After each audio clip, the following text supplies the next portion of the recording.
തിരുവോണം മഴ തൂക്കുമോ? ഇന്ന് തിരുവോണമാണ്. 10 ദിവസം നീണ്ടുനിന്ന മലയാളിയുടെ ആഘോഷങ്ങളുടെ ക്ലൈമാക്സ് എന്ന് വേണമെങ്കിൽ തിരുവോണത്തെ നമുക്ക് വിശേഷിപ്പിക്കാം. കാരണം കഴിഞ്ഞ തവണത്തെക്കാൾ ഒക്കെ തന്നെ മലയാളികൾ ഇത്തവണ ആഘോഷങ്ങളുടെ പൂരമായിരുന്നു നടത്തിയത്. പ്രത്യേകിച്ചും ക്യാമ്പസുകളിലൊക്കെ അടിച്ചു പൊളിക്കുകയായിരുന്നു ഓണാഘോഷങ്ങൾ. ഇന്ന് തിരുവോണമാണ്. എല്ലാവരും സന്തോഷത്തോടു കൂടി വയറു നിറയെ സദ്യ കഴിച്ച് സൗഹൃദ കൂട്ടങ്ങൾ, കുടുംബ സംഗമങ്ങൾ, അങ്ങനെ ഓണം എന്ന് പറയുന്നത് പ്രത്യേകിച്ച് നമുക്ക് പറയേണ്ട ആവശ്യമില്ല. ഒരു വ്യാപാര ഉത്സവം കൂടിയാണ് ഓണം. എല്ലാവരുടെയും പോക്കറ്റ് നിറയെ പണം, ഒരാളും വിശന്നിരിക്കാത്ത ദിവസം കൂടിയാണ് തിരുവോണം. അങ്ങനെ നിരവധി വിശേഷങ്ങൾ തിരുവോണവുമായി ബന്ധപ്പെട്ട് നമുക്ക് പറയാൻ കഴിയും. പക്ഷേ ഇവിടെ ഓർക്കുക, ഒരു മുന്നറിയിപ്പ് ഈ തിരുവോണ ദിവസം നമ്മൾ മറന്നു പോകരുത്. കേന്ദ്ര കാലാവസ്ഥാ നിരീക്ഷണ വകുപ്പാണ് ആ മുന്നറിയിപ്പ് നൽകിയിരിക്കുന്നത്. തിരുവോണ ദിവസമായ ഇന്നു മുതൽ വരുന്ന 5 ദിവസത്തേക്ക് ഒരുപക്ഷെ കേരളം മഴയിൽ മുങ്ങുമെന്നാണ് കേന്ദ്ര കാലാവസ്ഥാ നിരീക്ഷണ വകുപ്പിന്റെ മുന്നറിയിപ്പ്. അപ്പോൾ നമുക്ക് സ്വാഭാവികമായി തോന്നാം, മഴയല്ലേ, എന്താണ് പ്രശ്നം? പക്ഷേ നമ്മൾ ഒന്ന് പിന്നിലേക്ക് നോക്കുക.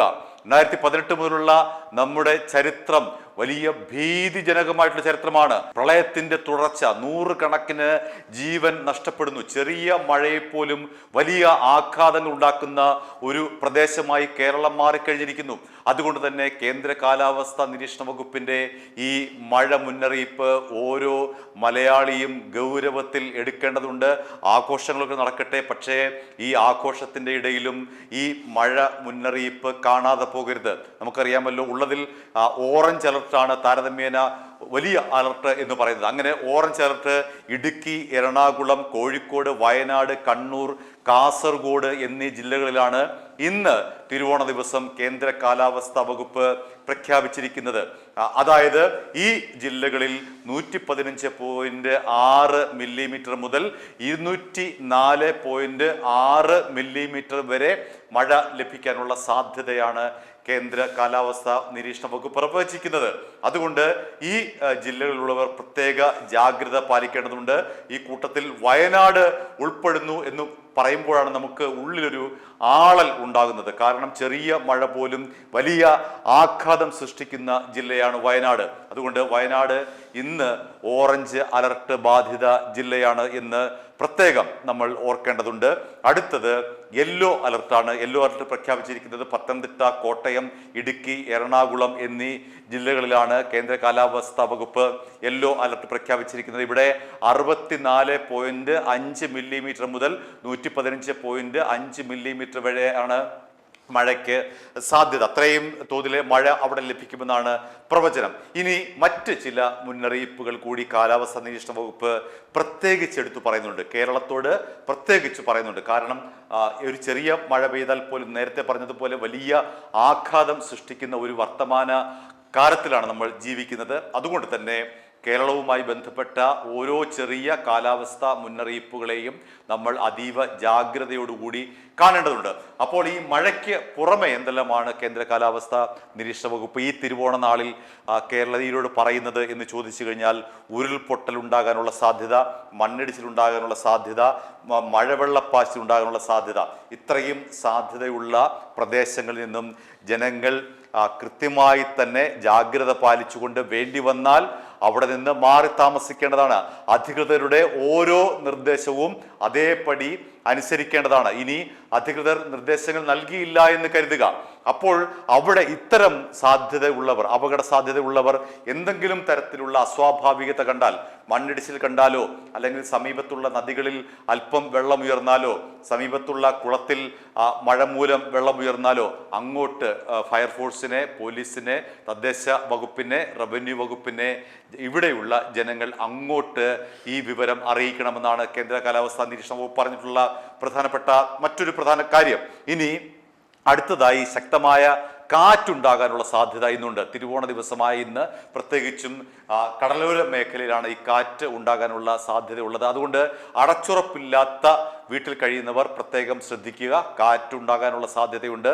ഏതെങ്കിലും തരത്തിലുള്ള ഒരു കാറ്റിൻ്റെ സാധ്യത കണ്ടാൽ തന്നെ അധികൃതരുമായി ബന്ധപ്പെടുകയും അവിടെ നിന്ന് മാറി താമസിക്കാനുള്ള നടപടികൾ ഊർജിതമായി കൈക്കൊള്ളുകയും ചെയ്യണം എന്നാണ് ഈ മുന്നറിയിപ്പിൽ പറയുന്നത്. പിന്നീട് മറ്റൊരു പ്രധാനപ്പെട്ട കാര്യം, നദികൾ മുറിച്ച് കടക്കാൻ പാടില്ല. കാരണം ഏത് സമയത്തും ദൂരെ മഴ പെയ്താൽ പോലും നദികളിലെ ജലനിരപ്പ് ഉയരാനുള്ള സാധ്യതയുണ്ട്. നമ്മൾ ഒരുപക്ഷെ ഈ കഷ്ടകാലത്തിന് നദികൾ മുറിച്ചു കടക്കുന്ന സമയത്തായിരിക്കാം ഈ മലവെള്ളപ്പാച്ചിൽ, നദികളിലെ ജലനിരപ്പ് ഉയരുന്നത്. അതുകൊണ്ട് ഒരു കാരണവശാലും നദി മുറിച്ച് കടക്കാതിരിക്കുക എന്നുള്ളതാണ് മറ്റൊരു മുന്നറിയിപ്പ്. അതുപോലെ തന്നെ ജലാശയങ്ങളിൽ കുളിക്കാൻ ഇറങ്ങരുത്. ചെറുതും വലുതുമായിട്ടുള്ള കുളങ്ങളടക്കമുള്ള ജലാശയങ്ങളുണ്ടല്ലോ, അവിടെ ഒരുപക്ഷെ നമ്മൾ ചാറ്റമഴ പെയ്യുമ്പോഴായിരിക്കും അവിടെ കുളിക്കാൻ ഇറങ്ങുക. വലിയ കുഴപ്പമൊന്നുമില്ല, ഈ ചാറ്റമഴ മാത്രമേ ഉണ്ടാവുകയുള്ളൂ എന്ന് കരുതിയിട്ടായിരിക്കും അവിടെ കുളിക്കാനായിട്ട് ഒരു ജലാശയത്തിൽ ഒരു കുളത്തിലേക്ക് ഇറങ്ങുക. പക്ഷേ ആ ചാറ്റൽ മഴ അതിശക്തമായ മഴയായി മാറാൻ ഏതാനും നിമിഷങ്ങൾ മതി. അതുകൊണ്ട് ജലാശയങ്ങളടക്കം കുളങ്ങളിലടക്കം കുളിക്കാൻ ഇറങ്ങരുത് എന്നുള്ളതാണ് മുന്നറിയിപ്പ്. അതുപോലെ കുളത്തിലും നദികളിലുമടക്കം മീൻ പിടിക്കാൻ പാടില്ല എന്നും മുന്നറിയിപ്പിലുണ്ട്.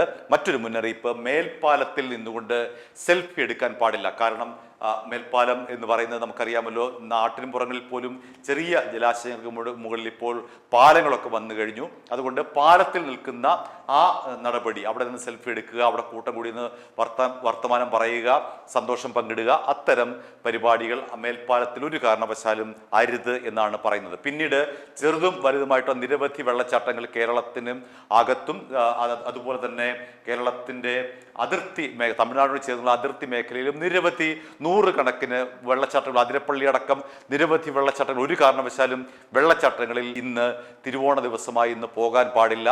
ഒരുപക്ഷെ മഴ പെയ്താൽ വെള്ളച്ചാട്ടങ്ങളുടെ ശക്തി കൂടുകയും അപകട സാധ്യത കൂട്ടുകയും ചെയ്യും എന്നാണ് പറയുന്നത്. പിന്നീട് ജലാശയങ്ങളോട് ചേർന്ന റോഡുകളുണ്ടല്ലോ, ആ റോഡുകളിൽ കൂടിയുള്ള യാത്ര പരമാവധി ഒഴിവാക്കുക. കാരണം മഴ പെയ്തു കഴിഞ്ഞാൽ ഓർക്കാപ്പുറത്ത് ജലാശയങ്ങളിലെ ജലനിരപ്പ് ഉയരുകയും ഈ റോഡിലേക്ക് വെള്ളം കയറാനുള്ള സാധ്യത ഉണ്ടാവുകയും അങ്ങനെ അപകട സാധ്യത ഏറുകയും ചെയ്യും.